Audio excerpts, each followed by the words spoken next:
this. This is going to find out who the true Scottish, the insane one from Scotland is. So we got the guy claiming to be the Scottish psychopath, Drew Mcntyre, taking on legendary and the late great Roddy Piper, which again in our world there is no late or great or there's no late because they're all on our world and everyone's together again happy here on the Green Masters and even on the Classics Vergiation. But right now we're going to have this interpretation of yesterday versus today. As today comes out first as the Scottish psychopath is going to make his way to the ring.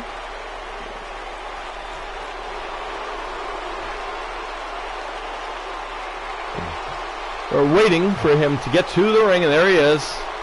There's a Scottish psychopath himself, Drew Mcntyre, who I might say also I think is one of the most underappreciated wrestlers on the roster. I think he's extraordinarily gifted and very, very talented, more so than they make him out to be. And of course, this is no holds barred, of course, because if Drew McIntyre's in the match and Roddy Piper's in the match, we know there's not going to be anybody following any rules anyway, so might as well not even bother. As Drew McIntyre comes to the ring, and we wait the return to the ring in the see how good he's still, if he still's got it, and we'll find out who the true Scotland madman is. Drew is very excited. I think he's very pumped for this. You gotta wonder if this is someone maybe who he emulated a lot back in the day, which I imagine a lot of people did. I know I have a lot of respect for Roddy Piper, as when I was a certain character or a certain when I back in the day, I know that a lot of the influence behind the fitness center went in from the Piper's Pit, and a lot of that came from Roddy Piper himself. Well, there he is, guys, the hot Scot himself.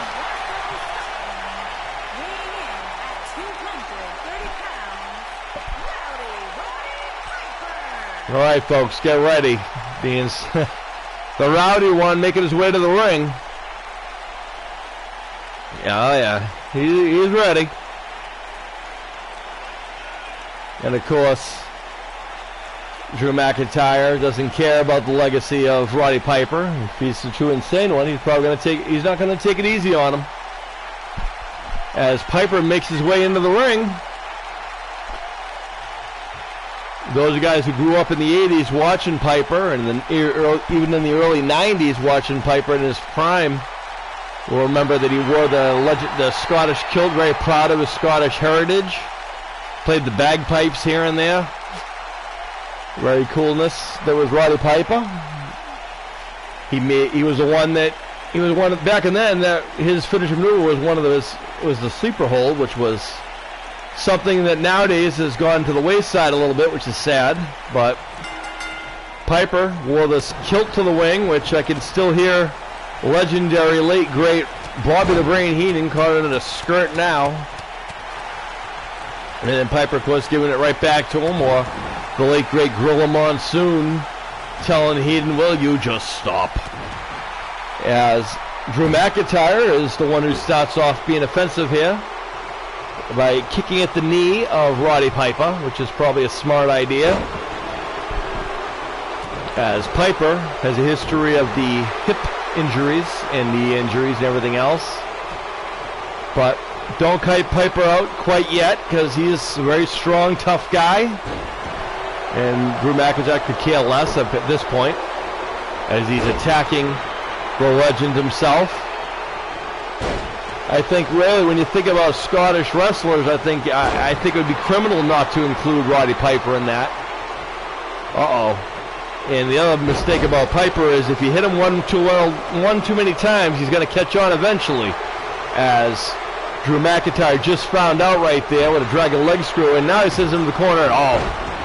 Flying forearm, goes for a pin.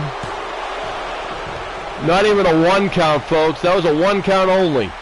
As Piper kicks out, and Drew's feeling it. Right hand, but Piper's up. Chop, Piper's still up. Oh, no. Oh, and Piper gets a belly-to-belly suplex by the current Scottish psychopath, Drew McIntyre. There's a headbutt. Piper's down, folks. Piper kicks out again, the tenacity. It's not Piper's first, day at the office, folks.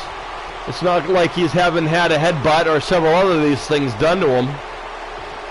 Piper dealt with the Sheik back in the day, and the Sheik was one of the original suplex guys. I'm talking about the Iron Sheik, of course.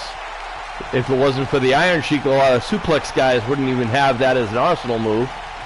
As Piper now has turned things around, and they go nowhere on that exchange.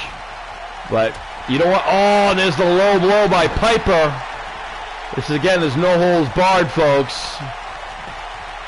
And no one said Piper had to play by the rules, considering there's a 2 count only.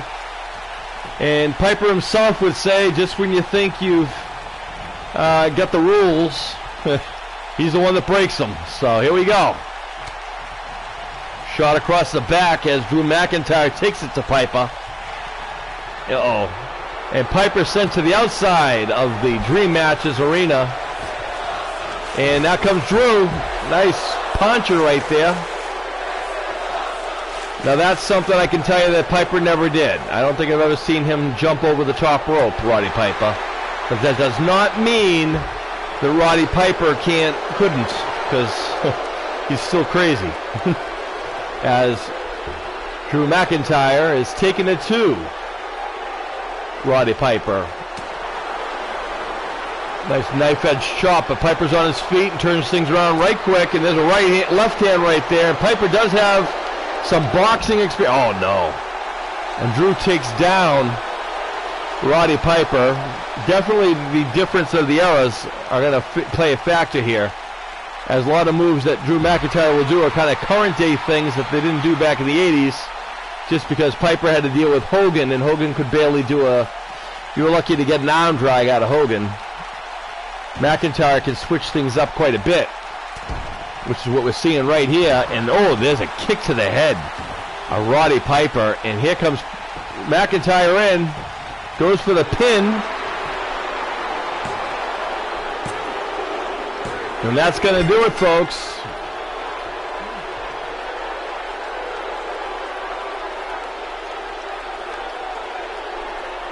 That's something, huh? And here you see some of this action from earlier in the match. There's a flying forearm right there. And, yeah, that wasn't going to be the end of Roddy Piper, considering he's had a forearm or two in his day. He did survive the days of Tito Santana, who was probably the king of the flying forearm. And there's another pin attempt, which went nowhere, because Drew, I guess, thought he was in. And here's Roddy Piper at his best right here, showing that he's down and dirty just with the best of them right there. And down went Drew there. Piper had some offense, folks. He didn't go down without a fight, like always.